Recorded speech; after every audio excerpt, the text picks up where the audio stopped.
At mga Lenny supporters pa yan ha. Tingnan mo, pero pumapalakpak sila sa akin. Sa mga nakaraang araw, marami ang humihingi ng reaksyon, komento, o damdamin. Damdamin ko sa issue ng impeachment na naihain laban sa akin. Sa kabila ng aking mga naging pahayag ukol sa planong impeachment sa mga nakaraan na buwan, ang tanging masasabi ko na lamang sa puntong ito ay God save the Philippines. Bukod dito, nais ko na lang ipaabot ang aking taus-pusong pasasalamat sa mga kababayan na patuloy na nagdarasal, sumusuporta, nagtitiwala, at patuloy na nagmamahal sa akin. Manalig kayo dahil sa taong bayan ang tagumpay. Syukran. I know, right? Braille. 3 questions, no follow-up. Okay. Oh. Ay, ayoko na. I'm okay. Oo.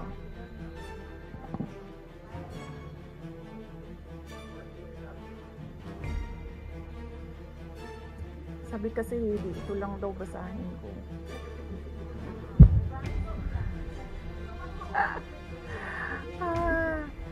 We've already started preparing the moment Franz Castro announced the impeachment plans, which was November of 2023.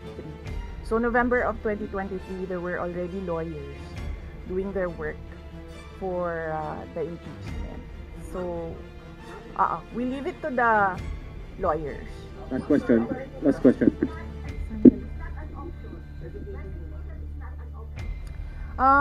Wala pa tayo doon, ma'am. Masyado pang malayo yung mga ganyan na mga bagay. Nandun pa lang tayo sa pagbabasa ng. Actually, ma'am, wala pa tayo doon dahil yung mga abogado lang yung nagtatrabaho. Hindi ko talaga alam kung anong ginagawa nila. But I have a meeting with them. Last question, please. Fred. I do not want to answer that question. Next. I do not want to answer that question. Yes, ma'am.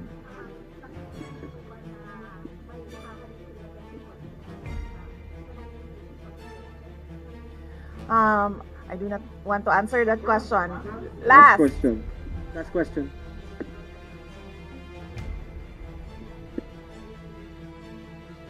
Paniwala ko lang, no, if you have to explain or defend your signature in a yes petition for impeachment, then you feel that you have done something wrong. Kasi kung wala ka namang ginawang mali, bakit mo i-defend yung pirma mo? Thank so you. Yun yung paniwala ko. Ma'am, wala po ba kayo na may gumalaw po for the impeachment? May gumalaw po na parang money? I do not want to answer that question. Yes.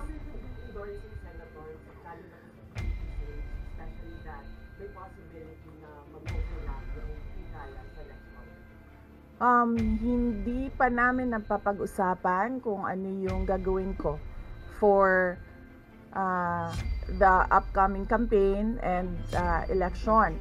Pero nasabi ko na noon na patuloy yung trabaho namin, and isa sa mga trabaho namin ay gusto namin tumulong sa Commission on Elections in voter education, particularly yung wag mo ibenta yung boto mo, wag gumamit ng dahas during campaign and election day, yung mga ganon. Ma'am, payo niyo lang po sa ating mga kababayan na nagagamit po kayo sa ating bansa. Yes, sabi ko nga kanina sa statement ko sa ating mga kababayan na patuloy na sumusuporta, nagmamahal, nagdarasal, napakahalaga nun ay manalig lang sila dahil sa taong bayan ang tagumpay.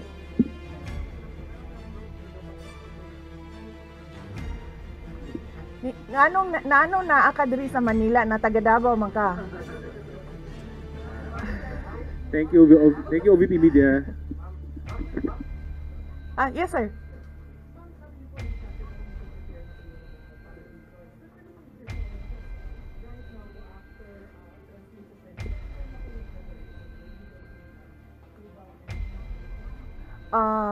Well, may meeting kami mamayang hapon dahil nag-meeting sila kahapon.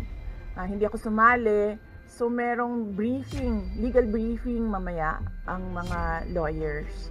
So I will know more this afternoon. Pakikita nyo na yan pagpasok nila ng kanilang entry of appearance.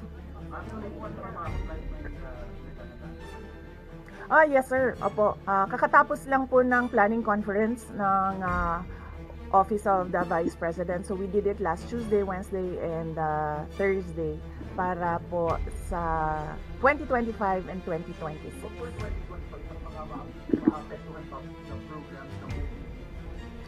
Yes, nag-announce na kami no na wala kaming wala kaming burial and medical assistance dahil tinanggal yung line na yon sa budget so hindi ka na pwede maglagay ng budget doon. Tutuloy siya.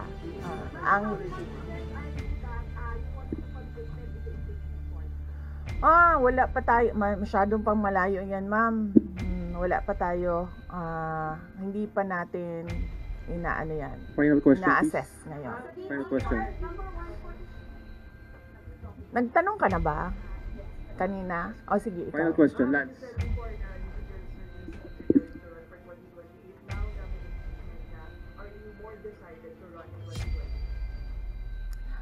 Okay. So, wala pa tayo dyan.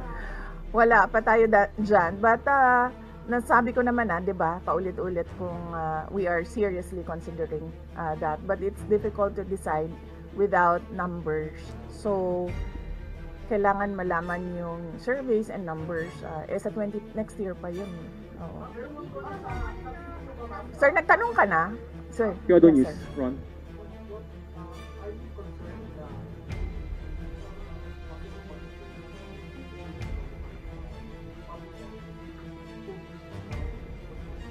Yes, sir. Oo.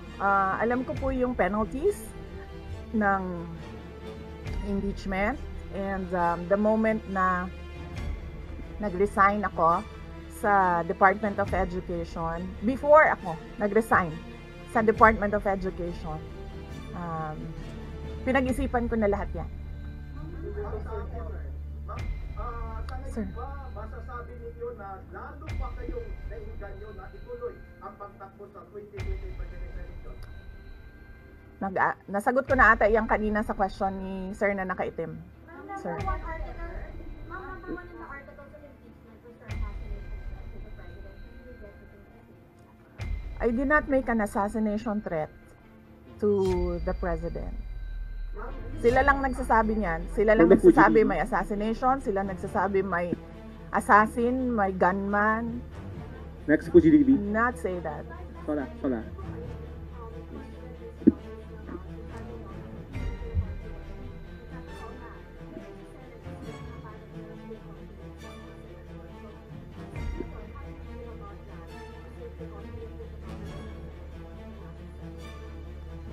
Well, that is their prerogative as a body, no? So, we have to respect the Senate kung ano yung desisyon nila. Dahil sila yung mga nandoon sa loob. We haven't talked. I have not talked to my friends in the Senate. Wala. Last question, please. Bakit? Sabi daw po na siya post impeachment daw po. Bakit kaya? Maybe we should ask. Maybe we should ask her first. Bakit niya i-block yung impeachment?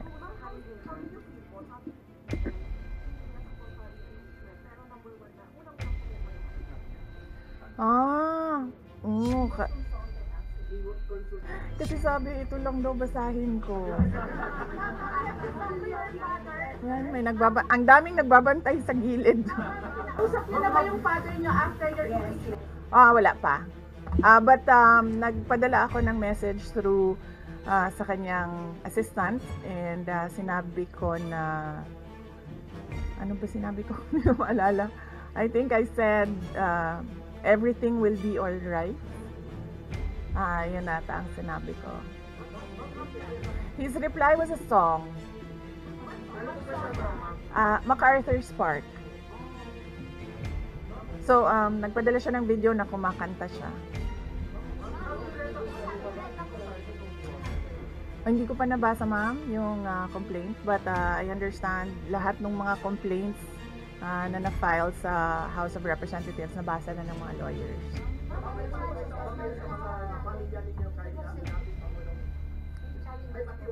Sandali, Sarah.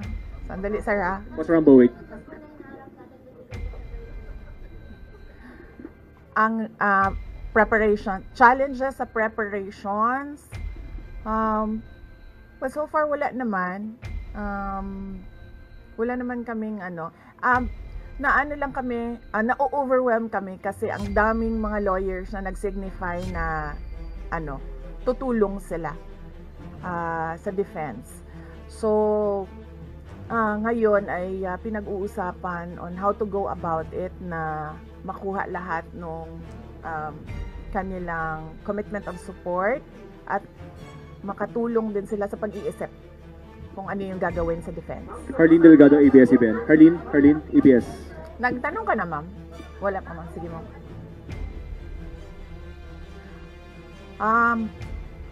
Sabihan ko na lang sila na mag-announce na sila kung gusto na nila mag-announce. Pero yung father niyo kasama pa rin?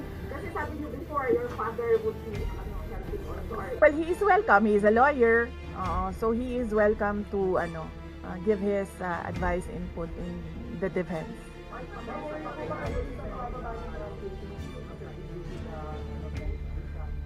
I will not answer that question. Yes, I'm sorry. Yes. Yes. So what happened was nag-indefinite leave siya, and then she was admitted to the hospital doon sa Davao City na hospital siya, and then discharge siya ng mga doctors with ulitin ko. Si Yusek Zulaika Lopez, nag-indefinite leave siya after nung sa veterans hospital admission niya. Umuwi siya ng Davao, and then na-hospitalize siya doon. And then sabi ng doctors niya, we will discharge you but you have to come back ngayon ata, February, for further tests. And then bumalik siya for 1 day dito nung January. Bumalik siya for 1 day dito sa Office of the Vice President, and she said na mag-leave siya for 2 months. And then I said yes, take the time that you need for your health.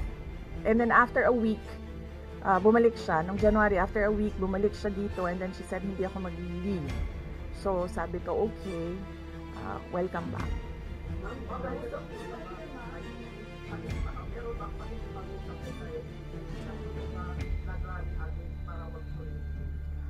Hindi pa po kami nagkausap ng INC, sir, pero nagpapasalamat po ako sa INC at sa buong sambayanan sa kanilang pananawagan ng kapayapaan. Kamusta po ang staff ng Nagtanong ka na, sir? Rapasin. Hindi ko masabi yan ngayon, sir. Wala pa kami dyan.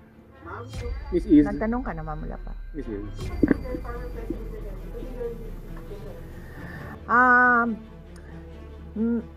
He will, maybe if he wants to, he can be part of the defense team, but because of his age and because of rigorous preparations in an impeachment case, baka sabihin ko sa kanya na wag na lang siyang mag-lead dahil medyo may edad na si former President Rodrigo Duterte. He's already 80 years old this year.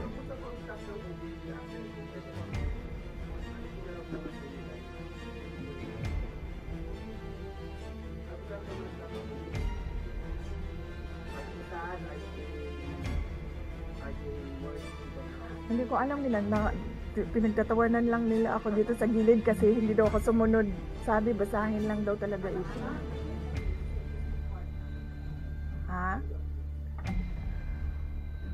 Ha? Okay. Kung pwede namang hindi, and I understand, pwede naman. Hindi na. Oo. Kasi baka ma-intimidate lang sila lahat sa presence ko doon. Pero magkano po ba kayo para ito napapag-audit, lalo na po sa mga pambisita natin? Ilagamit ang pera o pondo ng gobyerno para ipag-lakso pag-aagad? Hindi ko na muna sagutin yung tanong na yan ngayon, ma'am. Doon muna tayo sa God Save the Philippines. Mika, Reuters.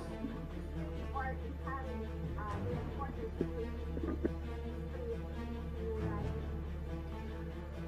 Sa panahon ngayon, ma'am, na sobrang mahal ng presyo ng mga bilihin, lalong-lalo na ng pagkain, sasabihin ko sa mga supporters sa taong bayan na unahin muna nila ang trabaho and negosyo nila kesa sa mag-rally sila sa mga daan. Dahil marami o lahat tayo breadwinners. So merong mga bata o merong mga kapamilya na nagdedepende sa atin. At tayo naman ang social media capital ng buong mundo. Kung gusto talaga nilang magsalita at tumulong, doon na lang sila sa social media kung saan nakakatrabaho pa rin sila. Pero nagagawa nila kung ano yung nararamdaman nila na gusto nilang gawin. At yun ay magsalita at marinig sila ng taong bayan at ng mundo. Mika Flores, Reuters.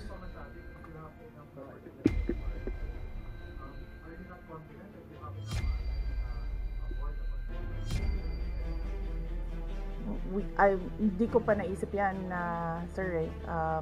I've not counted numbers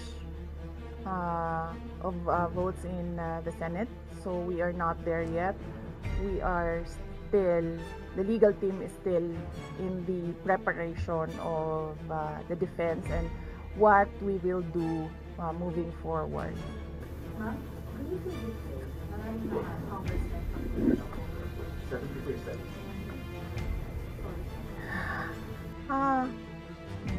Do I feel betrayed? Actually, ma'am, wala akong feelings. Wala akong feelings about it. Kasi, kung napapansin nyo, wala naman kasi talaga akong barkada na politiko. I don't join their circles. But we are friends. Yes.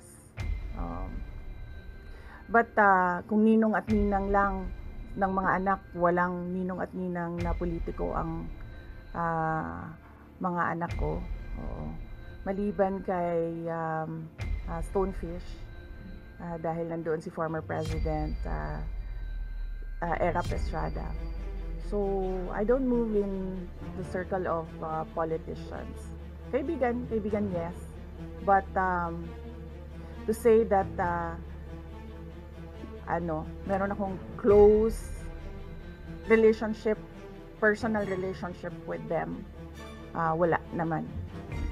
Kaya siguro ganyan din siguro kadali sa kanila ang magdesisyon about the impeachment, kasi wala naman talagang something that is worthwhile sa aming pagiging magkaibigan. Last question. Jason.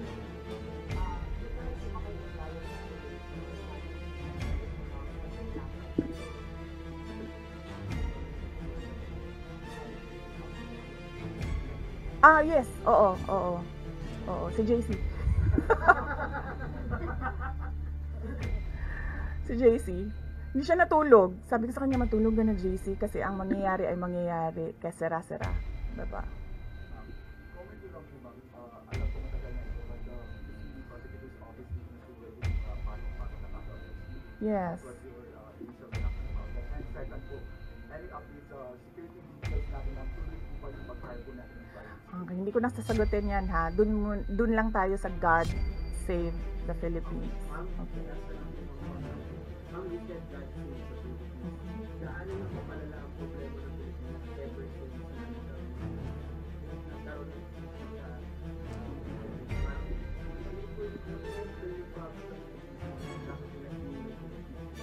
gaano kalala ang Pilipinas na pag-iwanan na tayo ng panahon at ng ating mga kapitbahay dito sa region at napag-iwanan na tayo ng mundo. Malala siya since na nagkaroon ako ng understanding. Kasi 1990s, tapos 1990s magulo, well sa amin magulo sa Mindanao, and then ngayon nagbabadya ang gulo sa Mindanao, so parang wala namang nagbago. So malala, sobrang malala, dahil kung nakakausap mo yung mga tao na arawan yung kanilang sweldo, yung pera nila hindi na talaga sapat para sa pagkain, para sa kuryente, para sa bahay, para sa tubig, para sa pag-aaral ng kanilang mga anak. At kung basihan natin yung pag-alis ng mga Pilipino sa sarili nilang bansa, ay sobrang malala dahil sobrang dami ng ating mga kababayan ang pumupunta, nakikipagsapalaran sa ibang bansa dahil wala silang makita na pag-asa, wala silang makita na oportunidad dito sa ating bayan. Kaya parang nakakaawa na tayo dito sa loob at nakakahiya yung estado natin kapag iniligay mo siya in a global stage na kung saan pinapanood tayo ng ibang mga lahi at ibang mga bansa. And because of that, tapos na tayo. Diba? Maraming salamat sa oras ninyo. Magandang umaga. Oh yeah. Yes, happy Valley. Basing on the palakpak ng mga kasamahan ko sa Office of the Vice President, okay naman sila.